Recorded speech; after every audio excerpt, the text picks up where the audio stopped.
A man with Mpango kando is somehow not a bitter man. When and if there is too much chaos at home, there is a place this man comes to vent out all this chaos. This man has wisdom. This man has wisdom. Tingeni Mpango kando makoro wacho ni Mpango kando sani endi ilwongo ni en modern polygamy. You know, men are practicing polygamy.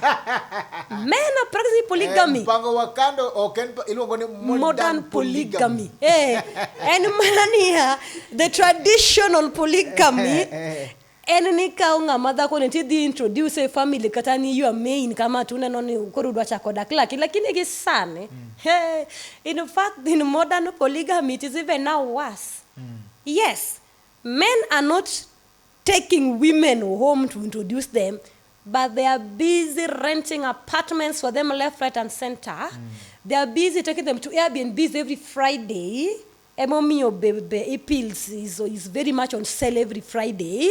They are busy marrying women, not officially though, but they're into polygamy. Even the women know. They have kids. They have kids.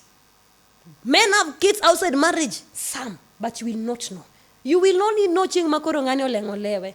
Sa makori ike. Kore ka nyithindo biro gi alafu ngini Mpango kando bedoga. Akiano timoka na dokuero ga Mpango kando. Okinyal ga yero Mpango kando ma akiana wachi koso gidigo ya. Yani idwa kanisa mi yero Mpango kando. Tiere ngama berberie. Ngamo yingo ga main gi gimoro kata chiel kata riyo dongi. Kore